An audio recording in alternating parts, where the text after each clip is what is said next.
Bienvenue sur Venez Raisonnant. Nous sommes très heureux d'être avec vous dans notre série « Ce Jésus que je pensais connaître ».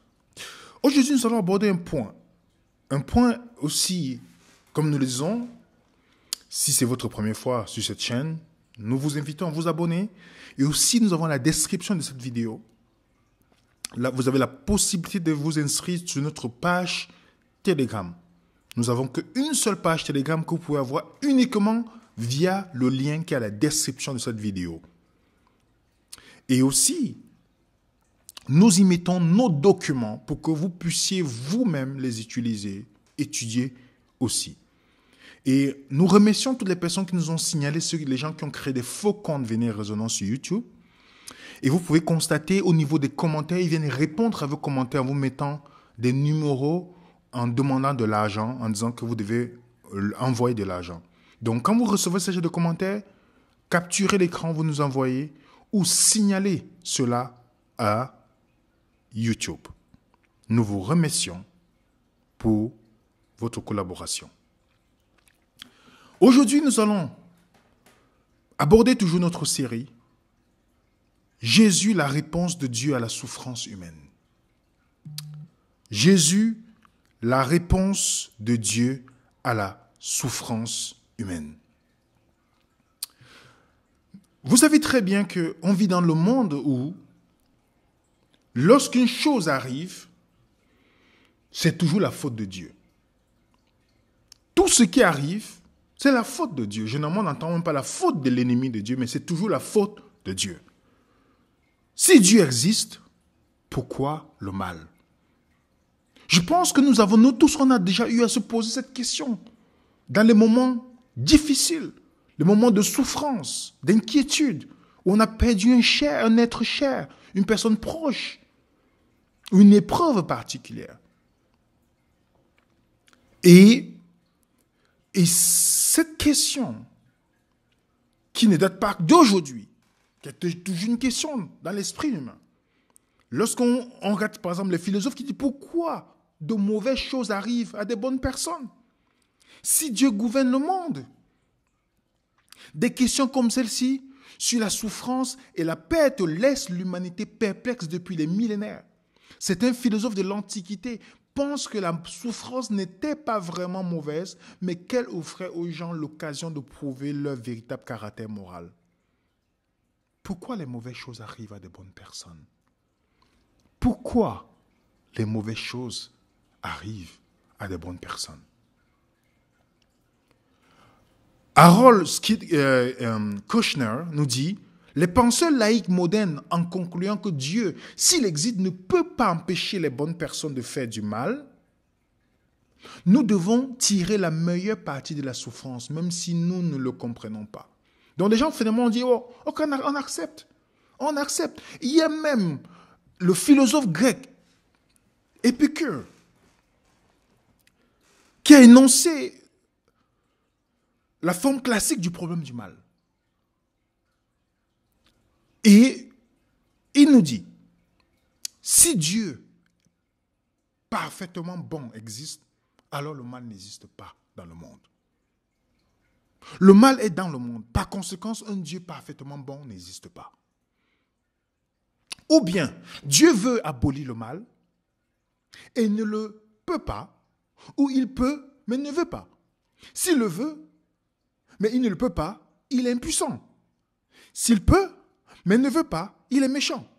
Si Dieu peut abolir le mal, et que Dieu désire vraiment le faire, pourquoi le mal existe-t-il alors dans le monde? Donc, en fait, le mal, en effet, est un problème très difficile. Non parce qu'il est philosophiquement ou théologiquement difficile, mais parce qu'il est émotionnellement difficile. En cherchant à répondre au problème du mal, nous opposons la vraie douleur au concept abstrait de l'émotion, contre l'intellect. Comment argumenter contre l'émotion? Ainsi, les réponses aux problèmes du mal sont généralement considérées comme quelque chose de rude. Parce que quelqu'un, en te posant cette question sur la souffrance du mal, la personne est animé par une souffrance émotionnelle. Dans une vidéo que nous avons faite, à la recherche de la vérité, à quoi ressemblerait le monde sans Dieu, nous avons vu que la souffrance est aussi une énigme pour les athées. Vous comprenez? Si on est athée, si on ne croit pas à l'existence de Dieu, la question du mal ne peut pas être prononcée. Le mal pose aussi des problèmes aux non-croyants. Affirmer que c'est mal de torturer, même des terroristes qui pourraient donner des informations utiles, ou quelque chose. Si quelqu'un qui ne croit pas en Dieu, mais pose un jugement de morale sur quelque chose, il y a un problème. Nous avons confirmé dans cette série que nous avons faite à la recherche de Dieu, où William Provine, professeur de biologie et athée, nous disait que si tu crois à la théorie de l'évolution, c'est-à-dire tu crois que Dieu n'existe pas, il n'y a pas de Dieu. Il n'y a pas de force déterminée d'aucune sorte. Pas de vie après la mort. Il n'y a pas de fondement ultime politique. Pas de sens ultime dans la vie. Pas de libre arbitre pour les humains non plus. Et nous avons parlé de ce célèbre athée, Richard Dawkins, qui dit « L'univers que nous observons possède précisément les propriétés auxquelles nous devons nous attendre. Si, au fond, il n'y a ni dessein, ni but, ni mal, ni bien, rien d'autre qu'une indifférence impitoyable. » Comment expliquer la douleur si nous n'avons aucune idée de ce que l'on ressent lorsqu'on a mal? Comment expliquer la chance? Il dit bien que l'univers, il n'y a ni but, ni mal, ni toutes ces choses-là. Alors vous entendez parfois les mêmes athées critiquer le Dieu de la Bible ou critiquer lorsqu'ils voient des choses se passer dans le monde. Sur quelle base? Si Dieu n'existe pas.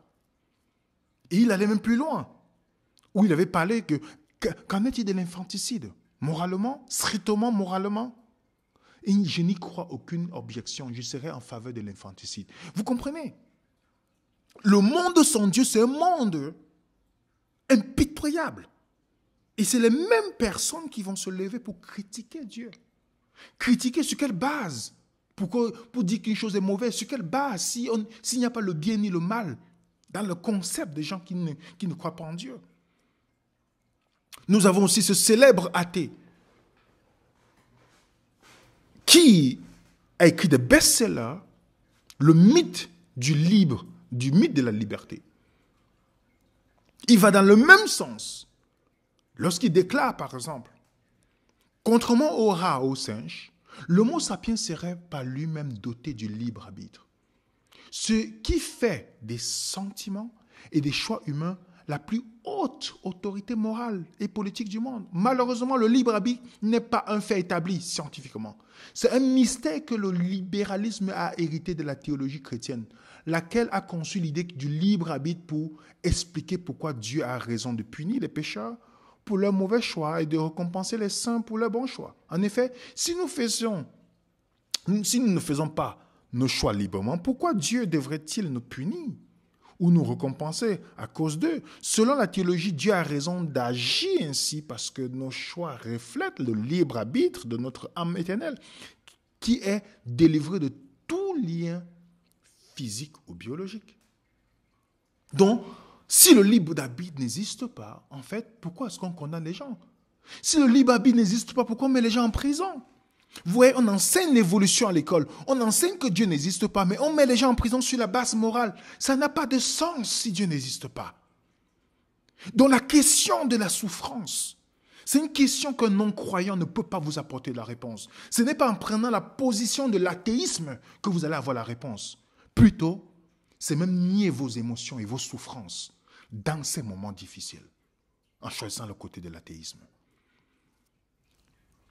Fyodor Dostoïevski nous dit, si Dieu n'existe pas, tout est permis. Tout est permis. Donc, imaginons que l'on considère le problème du mal et que nous concluons que Dieu n'existe pas. Que se passe-t-il alors? Que se passe-t-il? Est-ce que vous avez vu l'athéisme apporter la réponse contre le mal? Ou un remède? L'athéisme ne fait rien. Il ne peut rien faire. Et n'est censé rien faire. L'athéisme est simplement une idée et n'a donc aucune volonté de faire quoi que ce soit. En effet, c'est justement le point. L'athéisme est une idée, mais Dieu est un être qui peut et fait diverses choses contre le mal. Ok? Alors, si, pour ceux qui ne croient pas en Dieu, si la souffrance prouve la non-existence de Dieu, à quoi devons-nous expliquer les moments de joie dans notre vie?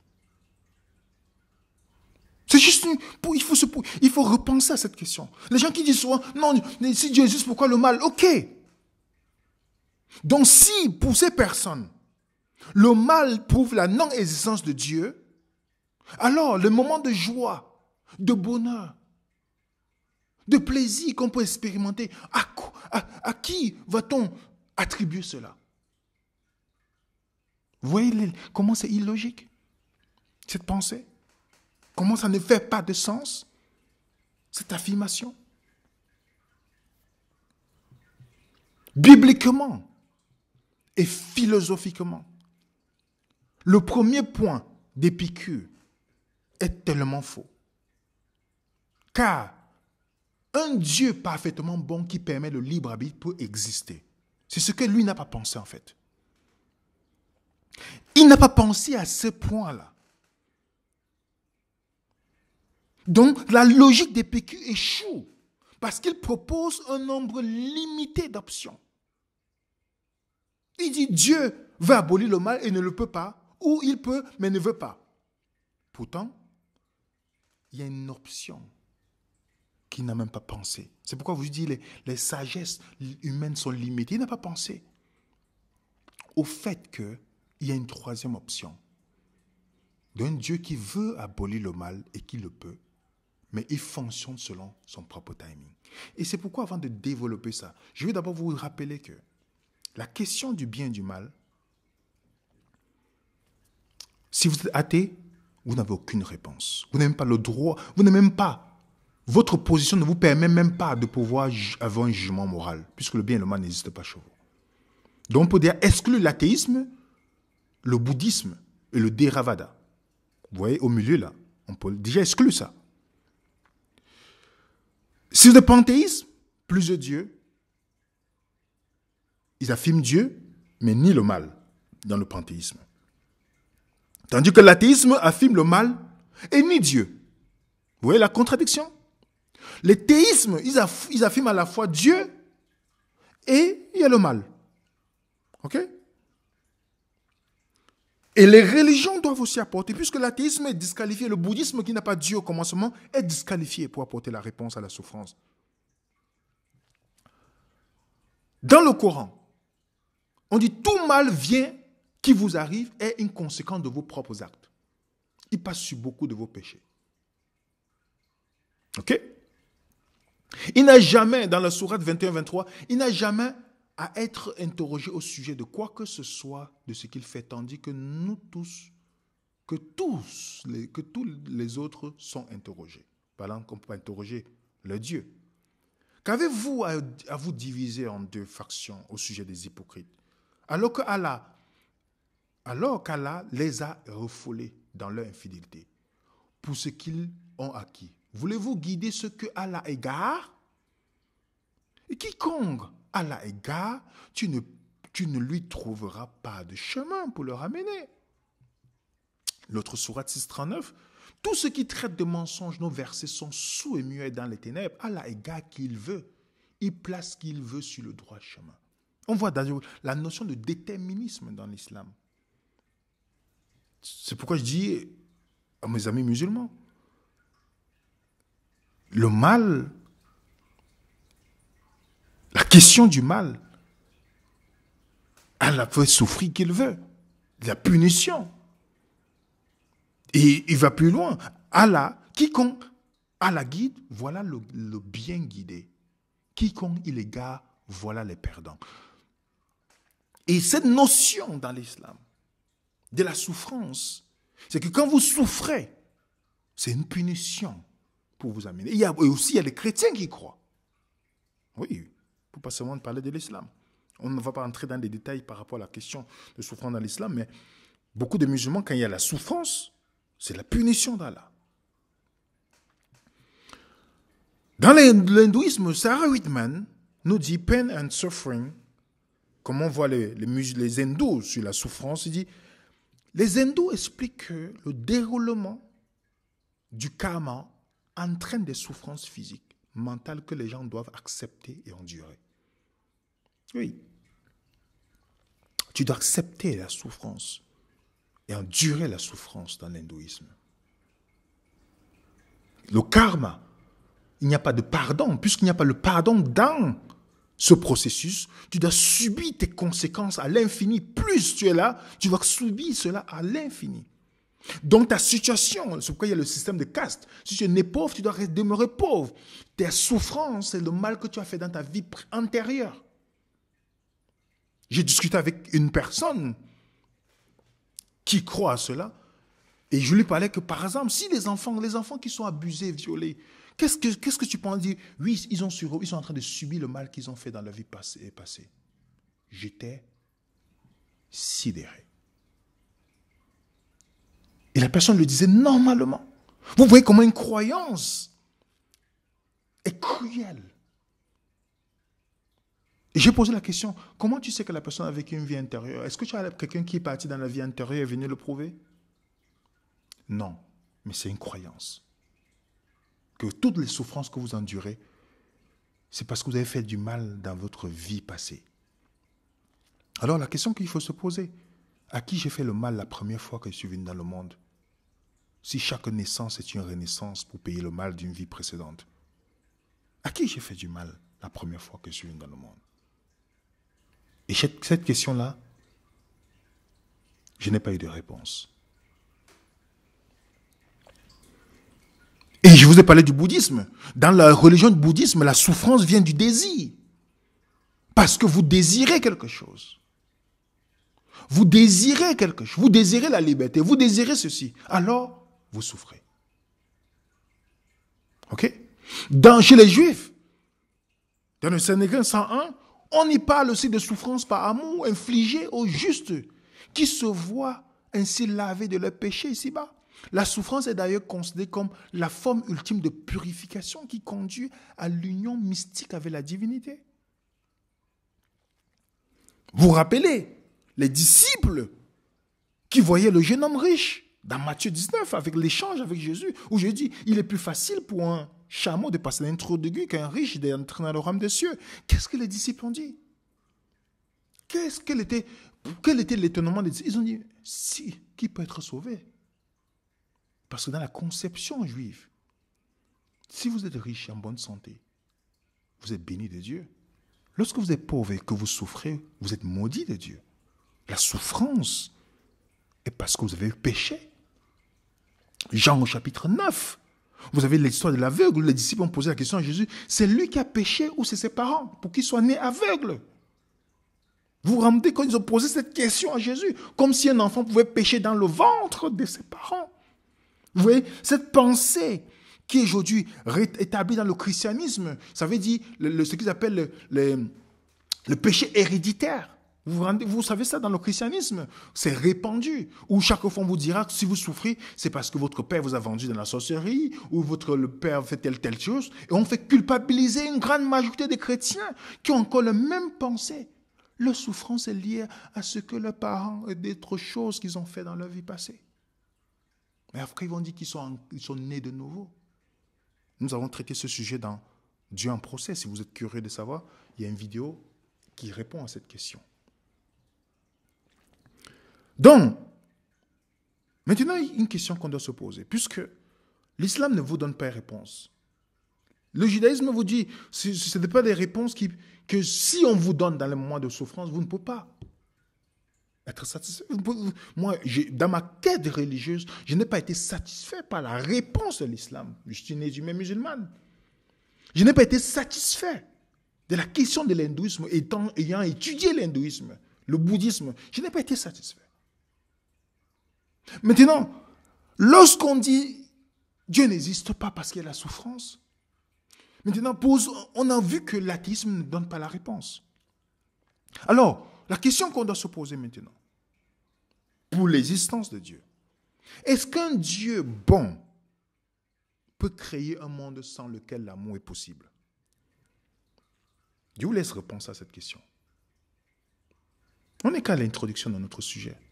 On ne va pas être long, on n'est qu'à l'introduction. Est-ce qu'un Dieu bon peut créer un monde dans lequel l'amour est possible? Imaginez, vous dites Dieu est bon. Et que Dieu est bon, est-ce que vous pensez qu'il créera un monde dans lequel l'amour est possible? Ça, c'est la première question. Ou un monde dans lequel l'amour est impossible.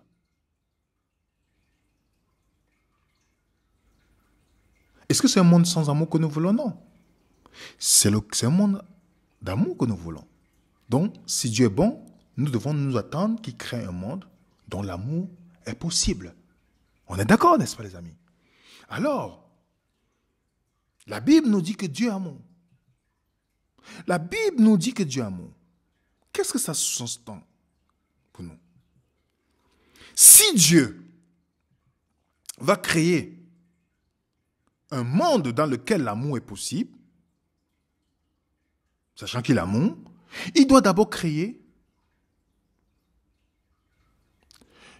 le monde dans lequel le libre arbitre existe. Je répète. Si Dieu va créer un monde dans lequel l'amour est possible, il doit d'abord créer le monde dans lequel le libre arbitre existe. Parce que s'il n'y a pas de liberté, on ne peut plus parler d'amour. Ton ordinateur ne t'aime pas. Ou ta voiture, lorsque ton GPS te dit de tourner à gauche, toi tu décides de tourner à droite. Est-ce que vous avez entendu votre GPS dire tu m'as brisé le cœur? Ou non, je suis fâché contre toi, tu devais tourner. Non, c'est des choses programmées. Donc si on parle de l'amour, il faut qu'il y ait le libre arbitre. Et c'est pourquoi Alvin Plantinga nous donne, dans une conférence qu'il a fait dans Veritas Forum, et qui a même été repris dans cette université, par cette université, sur la logique du problème du mal, que vous pouvez traduire aujourd'hui sur Internet en mettant Google Traduction. C'est très intéressant. Peut-être il va aborder encore, parce que mon but n'est pas de m'attarder sur le côté philosophique.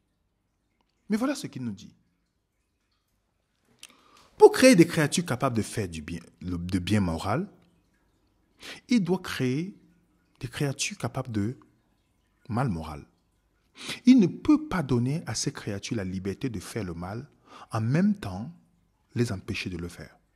Cependant, le fait que les créatures libres aient parfois tort ne compte ni contre l'omnipotence de Dieu, ni contre sa bonté. Vous avez compris? Est-ce que vous avez compris? Est-ce que vous voyez que si Dieu crée les créatures qui peuvent faire le bien, il doit aussi créer les créatures qui peuvent faire le mal? On est d'accord?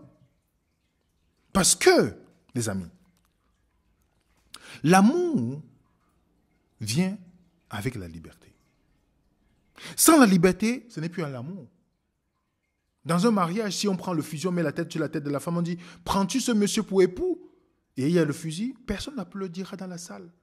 Parce qu'on sait qu'elle est forcée. L'amour vient avec la liberté. Et la liberté implique le risque. Ok? Et la responsabilité permet la croissance. On a déjà traité ça sur ce sujet-là.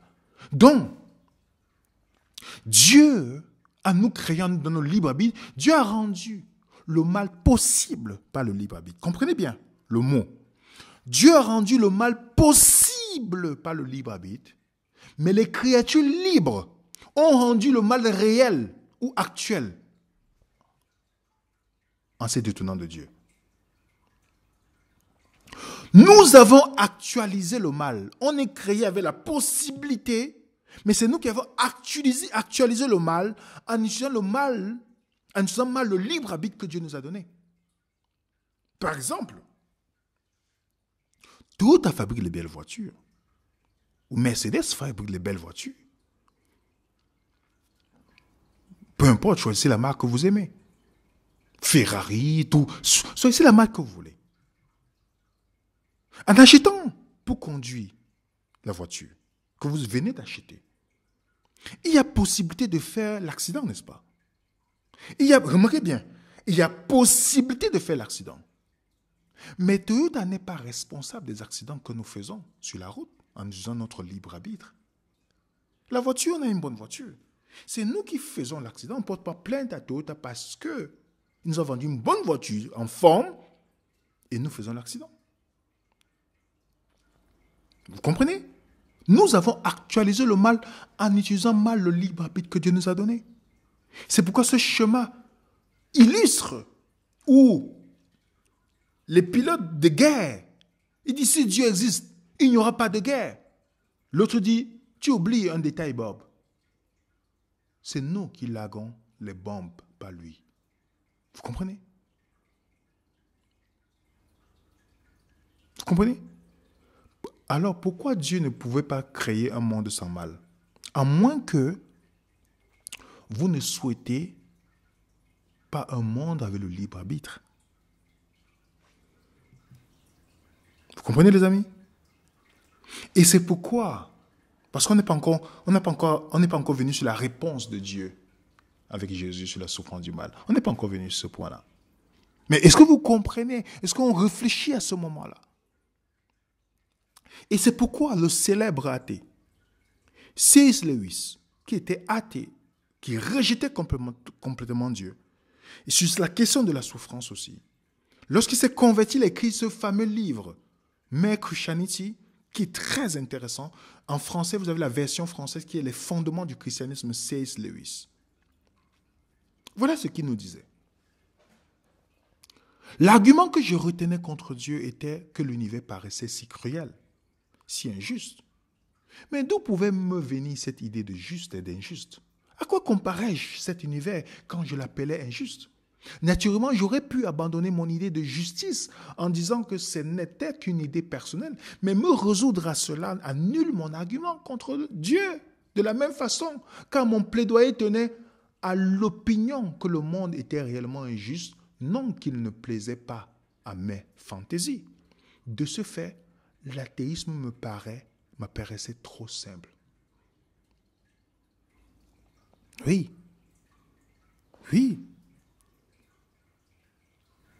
Et c'est pourquoi Timothée Keller, dans La raison est pour Dieu, il nous dit, nous pensons que les gens ne devraient pas souffrir, être exclus, mourir de faim ou de pression.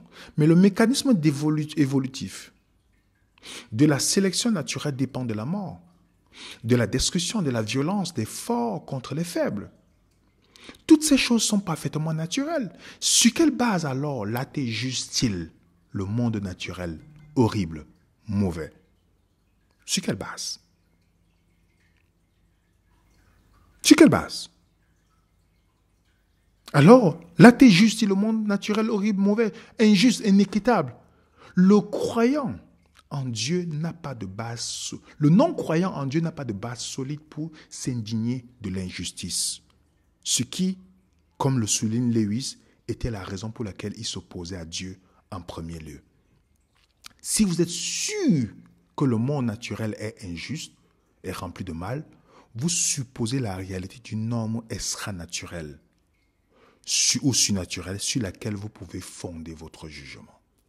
Est-ce que vous voyez pourquoi C.S. Lewis dit que l'athéisme est simple, dit que Dieu n'existe pas et en même temps commencer à juger les gens sur la base morale? Sur quelle base? Si on est dans le naturalisme, ça veut dire qu'un criminel est né criminel selon l'évolution. Pourquoi on le met en prison? Sur quelle base? Et C.S. Lewis n'est pas le premier à souffrir de cette contradiction. Nous avons la célèbre Leia Libresco, la célèbre athée, qui s'est convertie au christianisme parce qu'elle luttait avec cette question tout le temps. Elle souffrait, elle n'arrivait pas à expliquer. Elle dit, oui, mais quelque part, je rejette Dieu. Je rejette Dieu. Je rejette Dieu. Je rejette Dieu. Je rejette Dieu. Mais en même temps, elle dit, le mal existe. Elle souffrait avec cette question. Donc, ma petite conclusion, avant qu'on puisse plonger dans pour la réponse, c'est que l'athéisme ne peut pas vous aider. La plupart des religions de ce monde ne peuvent pas vous donner la réponse logique, cohérente. D'où Léa Libresco. Elle trouvait ça incohérent de dire que Dieu n'existe pas. Alors, parce que le postulat est simple. Si la création est vraie, et si l'évolution est vraie, vous avez deux choix. Il y a un créateur, l'autre il n'y a pas de créateur. Il y a un code moral, l'autre il n'y a pas de code moral. Alors pourquoi juger le mal? Il n'y a pas de code moral dans l'évolution. Il y a un but dans la vie, il n'y a pas de but dans la vie. L'homme est une créature avec une nature pécheresse, il a besoin d'un sauveur. L'autre dit non, il n'a pas besoin d'un sauveur. L'homme a amené la mort dans le monde, l'autre dit non, c'est la mort qui a amené l'homme dans le monde. Il y a une vie après la mort? Non, il n'y a pas de vie après la mort dans l'autre. Il y a de l'espérance sur la vie future? Non, il n'y a pas d'espérance. Quel monde? Vous n'avez que deux religions devant vous. Deux croyances, l'autre, sauf que, comme Franck Tourette dans son livre, je n'ai pas assez de foi pour être athée, ça prend énormément de foi de choisir, pour choisir l'évolution. Ok? Alors, un Dieu bon te donne le libre arbitre. Dieu existe, il est bon. Il te donne le libre arbitre, mais il te donne aussi un manuel pour que tu n'abuses pas de ton libre arbitre. Voilà ce que la réponse biblique. On va commencer à introduire. Dieu a rendu le mal possible parce qu'il a créé les êtres libres qui peuvent faire le bien, mais qui peuvent faire aussi le mal. La possibilité. Mais c'est les créatures libres qui ont rendu le mal réel et qui ont actualisé le mal. Et comme la Bible est un livre, la Bible est un récit narratif historique. Vous avez à la création, le monde sans péché où l'homme vivait. Genèse 1 et 2. Ensuite, le péché est venu dans le chapitre 3. Et vous avez le monde où vous voyez les flèches là, c'est là Dieu essaie de naviguer à travers le mal que nous avons causé pour nous amener à son idéal. Tout en respectant notre libre arbitre, il essaie de nous amener dans son plan idéal. Ce que vous voyez, ces croix-là. Vous avez l'exemple dans Genèse, quand Dieu a créé, dans Genèse 1:31, on nous dit, tout était bon. Tout était bon. Ok? Dans le livre d'Apocalypse, le dernier livre, on nous dit, Dieu essuiera toute l'âme de leurs yeux. La mort ne sera plus, il n'y aura plus ni deuil, ni cri, ni peine, car les premières choses sont passées. Regardez, ça c'est la fin. Il n'y aura plus de malédiction après chapitre 22. Et dans la vision que Dieu donne à Ésaïe, il lui dit ceci. Une nation ne tirera plus l'épée contre une autre. Et l'on n'apprendra plus la guerre. En fait, dans le monde où Dieu veut nous amener, il n'y aura plus de guerre. Il n'y aura plus de souffrance. Dans Ésaïe 11, dans la vision de ce nouveau monde, on nous dit le loup habitera avec l'agneau. Imaginez le loup et l'agneau. On dit ils habitera. La panthère se couchera avec le chevreau. Le veau, le lionceau, le bétail qu'on engraisse seront ensemble. Un petit enfant les conduira. La vache et l'ours auront un même pâturage. Le petit, un même gîte. Et le lion, comme le bœuf, mangera de la paille. Ça, c'est le monde. Sans péché.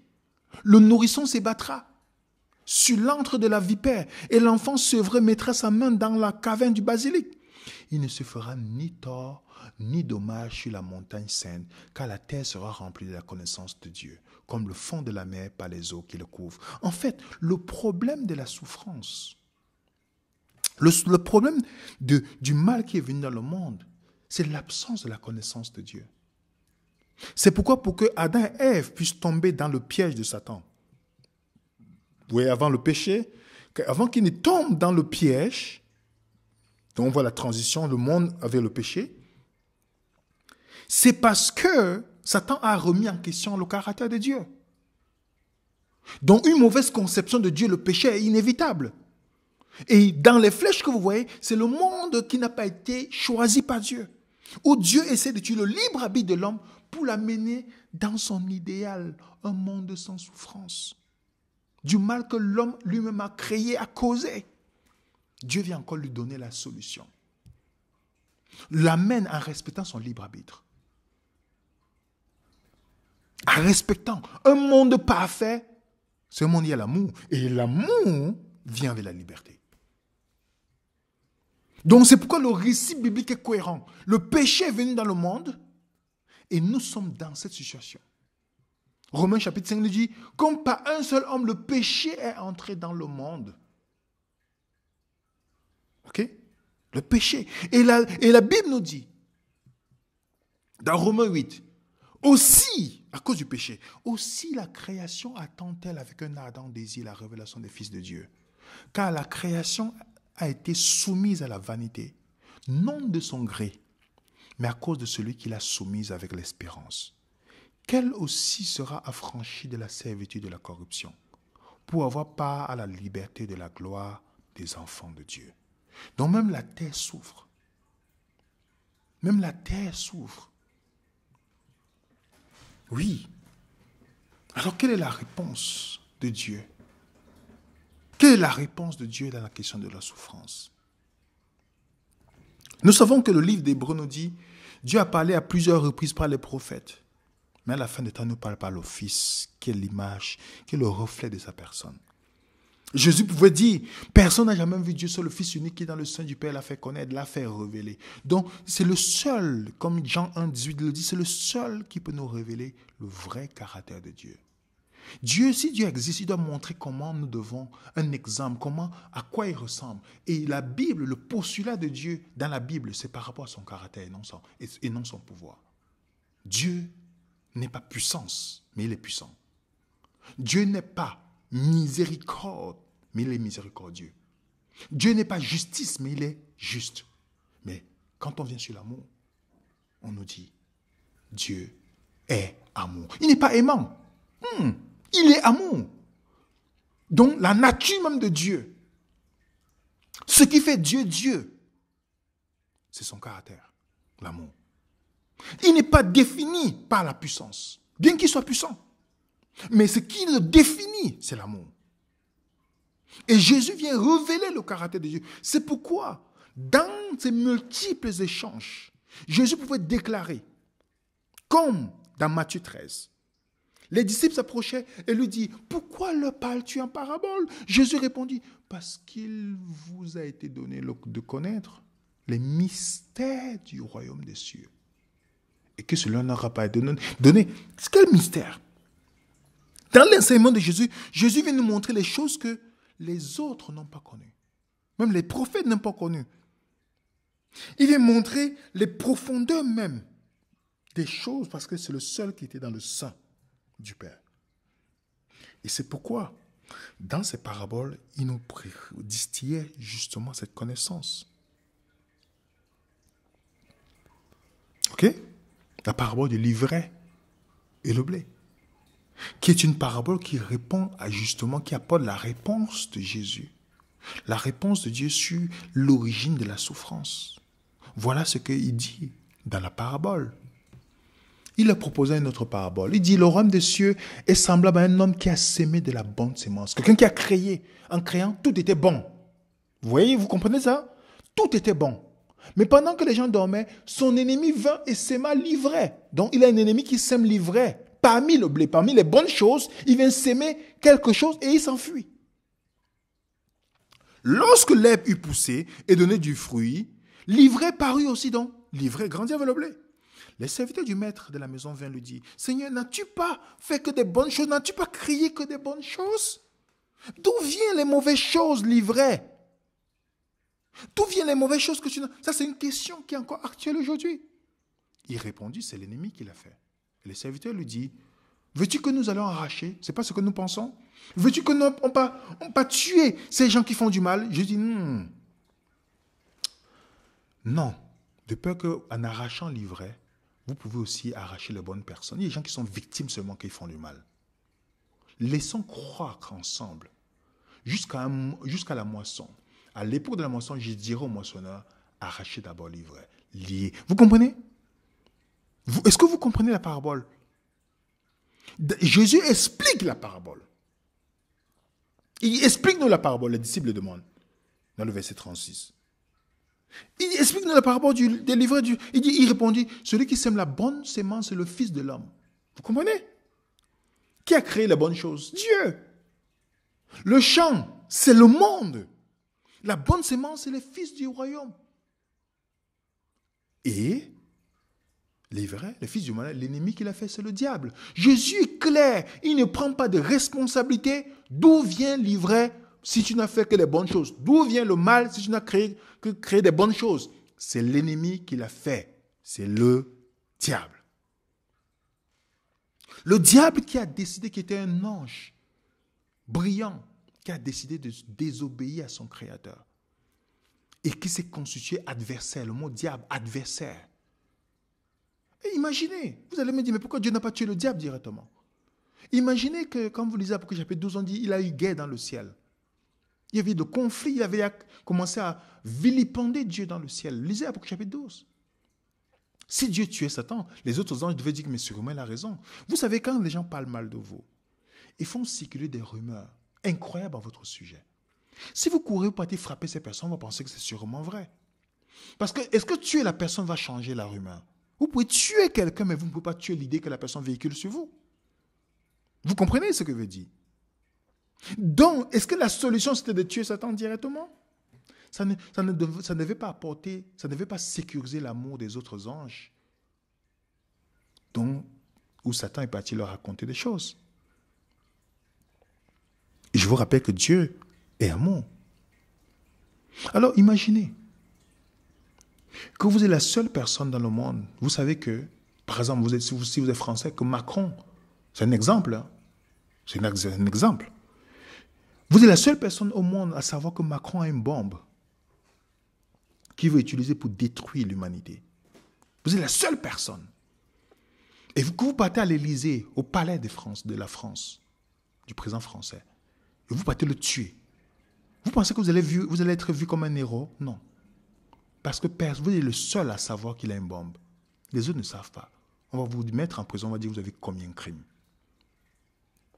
Mais alors, supposez maintenant que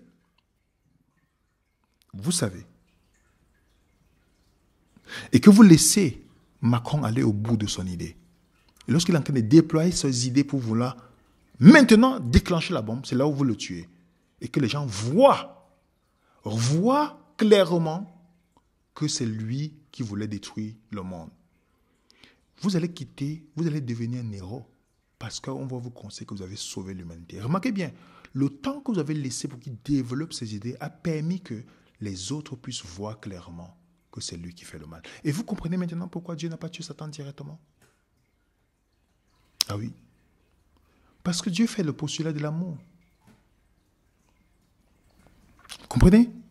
L'amour est patient et plein de bonté. C'est pourquoi Jésus ne prend aucune responsabilité. Celui qui a fait le mal, c'est Satan. L'ennemi qui l'a fait. Dont la cause de nos souffrances. Nos souffrances peuvent être nos choix, parce qu'on vit dans le monde du péché. Ça peut être causé aussi par l'ennemi. Oui. Ou ça peut être causé par quelqu'un d'autre. Mais nous vivons dans le monde. Ce n'est plus le monde dans lequel nous vivons. Ce n'est pas le monde idéal de Dieu, où il y a la souffrance, les guerres, le divorce, la souffrance, la haine, toutes ces choses. Ce n'est pas le monde que Dieu avait. C'est le monde que l'homme a actualisé en suivant l'ennemi. Vous avez un exemple de souffrance causée par l'ennemi dans le livre de Job. La Bible contient une histoire de souffrance tragique même. C'est celle de Job. Qui était considéré comme un homme intègre, béni par Dieu. Dans la vie, il y avait le succès, vous lisez le premier chapitre. Succès dans tous les domaines. Familial, économique, tout. Et Satan défia Dieu en affirmant que Job n'aimait et n'adorait Dieu qu'à cause de ses bénédictions. Supposez qu'on vous dit la raison pour laquelle une femme vous aime, c'est parce que vous avez une belle voiture. Est-ce que vous avez dit à vos amis, je vous assure qu'elle m'aime? Non. La Bible nous dit, Satan posait cette question. Est-ce d'une manière désintéressée que Job sait Dieu, craint Dieu? Est-ce que c'est désintéressé? Parce que c'est le mot agapé. Vous savez que le mot, quand on dit Dieu amour, c'est le mot agapé, c'est-à-dire l'amour désintéressé. En fait, Satan veut dire que Satan ne croit pas à l'amour désintéressé de sa créature, de la créature de Dieu. Il croit que la raison pour laquelle vous et moi nous aimons Dieu, c'est par intérêt. Le jour que nous n'allons pas avoir l'intérêt que nous cherchons vers Dieu, nous allons commencer à le régner Dieu. Nous allons commencer à maudire ou dire je ne veux plus croire en lui ou nous rebeller contre lui. Voilà exactement le but de l'ennemi lorsqu'il pose la question. Parce que quand il dit Dieu amour, c'est qu'il est agapé. Lorsque Jésus dit en ceci vous reconnaîtrez mes disciples, sinon l'amour des uns les autres, il parle de l'amour agapé ici. C'est pourquoi le croyant est supposé avoir l'amour agapé. Parce que l'amour, c'est facile d'aimer tout le monde conditionnellement. Un homme aime une femme parce qu'il est attiré, c'est conditionnel. Vous aimez vos enfants parce que c'est vos enfants, c'est conditionnel. Vous aimez vos amis jusqu'à ce que le jour que vous n'êtes pas d'accord, vous arrêtez de leur parler parce que c'est un amour conditionnel. Les gens qui vous disent qu'ils vous aiment tout le temps, c'est généralement l'amour conditionnel, ce n'est pas l'amour inconditionnel qu'en fait un disciple doit avoir. Donc Satan ne croit pas à l'existence de cet amour. C'est pourquoi il va auprès de toute personne qui professe le nom de Dieu pour nous faire croire que vous et moi, notre approche vers Dieu, c'est parce que nous espérons quelque chose. S'il ne vous donne pas le mari que vous attendez, vous allez aller chercher quelqu'un dans le monde pour l'épouser. Ah oui. Si vous ne voulez pas lui donner, si vous n'avez pas le travail que vous cherchez, vous espérez, vous allez trouver un travail qui ne va pas dans les valeurs de Dieu. Ah oui. Si vous n'avez pas telle chose, vous allez toujours trouver un moyen parce que vous allez dire, j'ai tellement entendu après Dieu. Ça montre que notre amour pour Dieu, et l'ennemi ne croit pas à l'amour, notre amour pour Dieu. Il ne croit pas que cet amour est désintéressé. Et je vous dis une chose. Job ne souffrait pas pour voir s'il est fidèle. Il ne souffrait pas pour voir s'il est fidèle. Il souffrait parce qu'il était fidèle. Ah, c'est deux choses différentes. Il souffrait parce qu'il était fidèle. Et qu'est-ce que Job dit de cette souffrance? Quand vous lisez, vous voyez que Satan dit que tu as protégé Job. Tu l'as protégé. Il dit à Dieu, touche-le, tu vas voir, il va te régner. Dieu n'a jamais touché Job.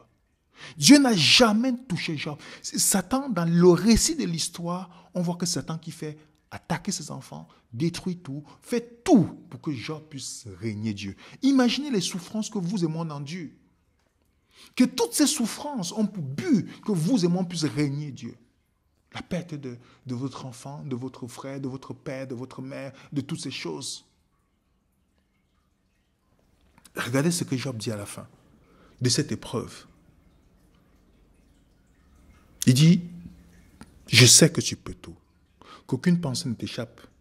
Qui est celui sans connaissance qu'a semblé mes projets? Voilà, Dieu lui pose, et voilà, Job répondit au Seigneur. Et voilà ce qu'il nous dit dans le verset 5. Mon oreille avait entendu parler de toi. Maintenant mon œil t'a vu. C'est pourquoi je renonce, je me répands sur la poussière et la cendre. Qu'est-ce que Job nous dit ici? À travers la souffrance de Job, Job a appris à connaître Dieu.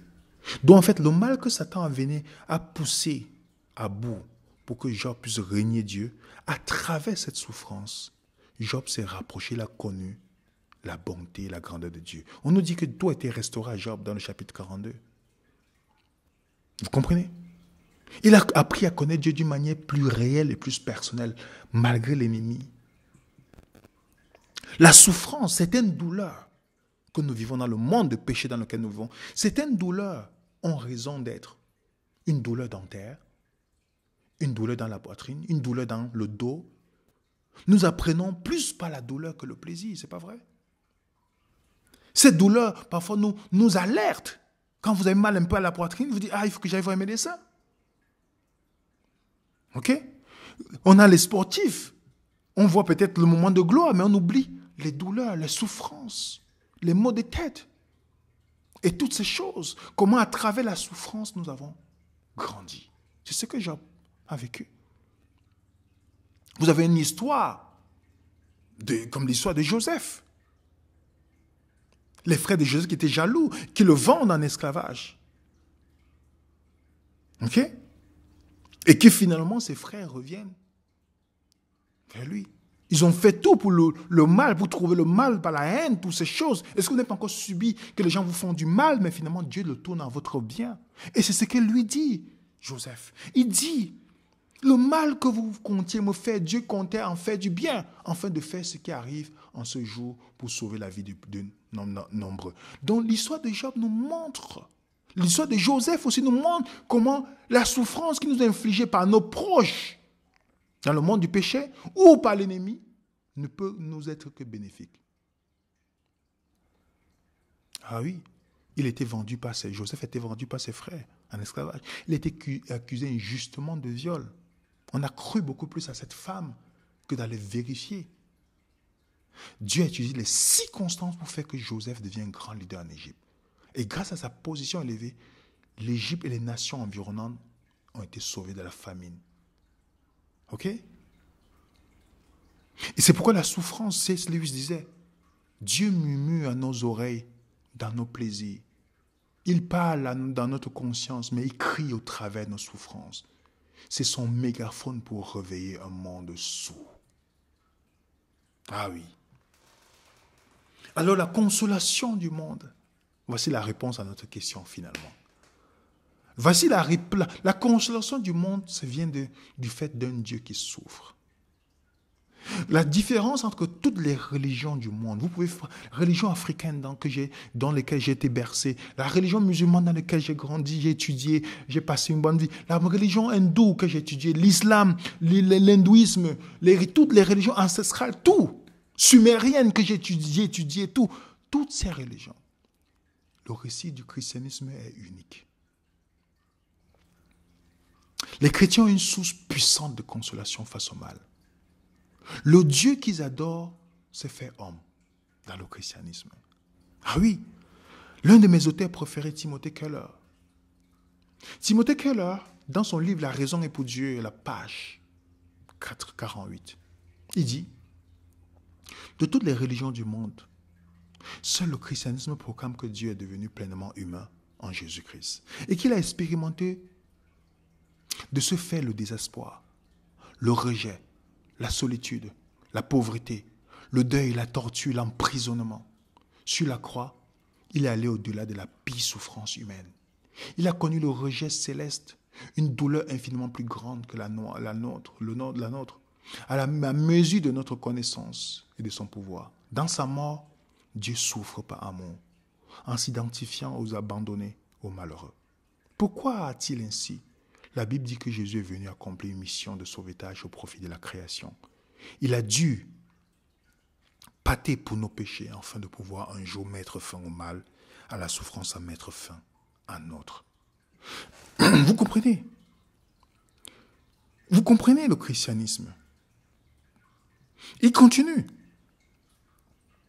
Le Christ, l'homme-dieu, souffre lui aussi avec patience. Le mal et la mort ne peuvent plus être entièrement imputés puisqu'il souffre et meurt. La nuit de Golgotha n'est si importante dans l'histoire de l'homme que parce que dans ses ombres, la divinité a ostensiblement abandonné son privilège traditionnel et a vécu jusqu'au bout, désespoir compris, l'agonie de la mort. Ainsi s'explique le lama sabachthani, le doute effrayant du Christ agonisant. Ainsi, si nous embrassons l'enseignement chrétien, selon lequel Jésus est Dieu et qui allait jusqu'à la croix, nous avons une profonde consolation. La force d'affronter les réalités brutales de la vie sur terre, nous pouvons savoir que Dieu est vraiment Emmanuel. Dieu est avec nous, même dans nos pires souffrances. Ravi Zacharias nous disait, pour Mahatma Gandhi, de toutes les vérités de la foi chrétienne, celle qui semble être la plus importante pour lui était la croix de Jésus. Il admit qu'elle n'avait pas de parallèle un innocent mourant pour les coupables, le pur en échange de l'impur. Le mal ne saurait se comprendre vu avec les yeux de ceux qui le crucifièrent, mais uniquement avec ceux du crucifié. C'est la femme violée qui peut comprendre ce qu'est le viol, non le violeur. C'est l'être calomnié qui peut comprendre ce qu'est la calomnie. Seul celui qui mourut pour nos péchés peut nous expliquer qu'est-ce qu'est le mal. Non les sceptiques. La croix est la voie qui mène à une parfaite explication. Vous comprenez? Il n'y a pas. Bouddha n'est pas mort pour vous, ni Mohamed, ni personne n'a agonisé. Jésus a souffert pire. La souffrance, au-delà de nos souffrances. C'est pour la raison pour laquelle John Stott, qui écrit des magnifiques livres, son livre, La croix de Jésus. Magnifique livre. Voilà ce que John Stott nous disait.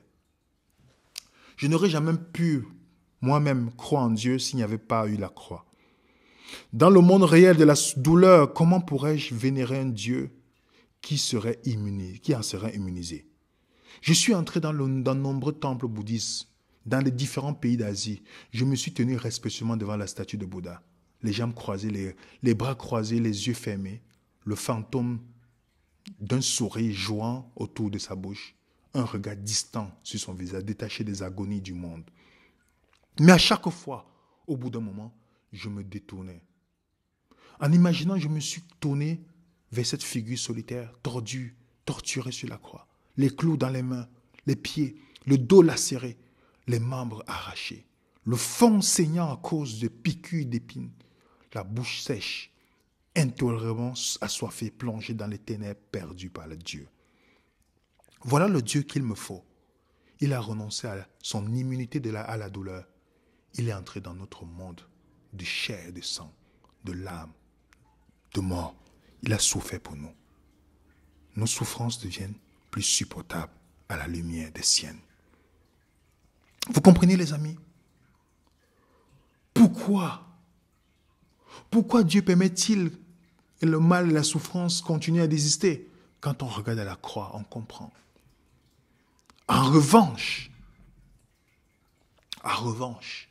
nous savons à présent quelle réponse éliminer. Car c'est parce qu'il nous aime.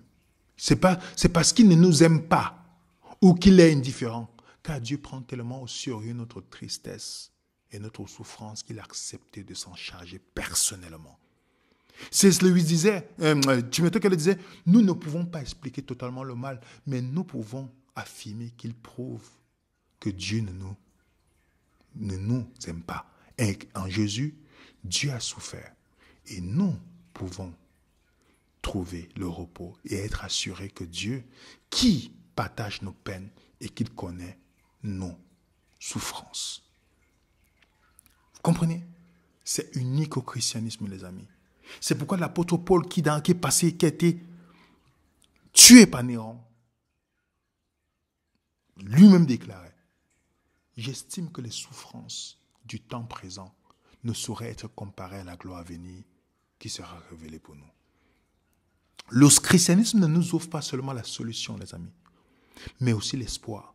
Les chrétiens croient en un Dieu qui a vaincu la mort parce que Jésus est ressuscité d'entre les morts. Donc la résurrection de Jésus pointe vers notre espoir ultime de restauration finale lorsque nous serons avec Dieu pour l'éternité.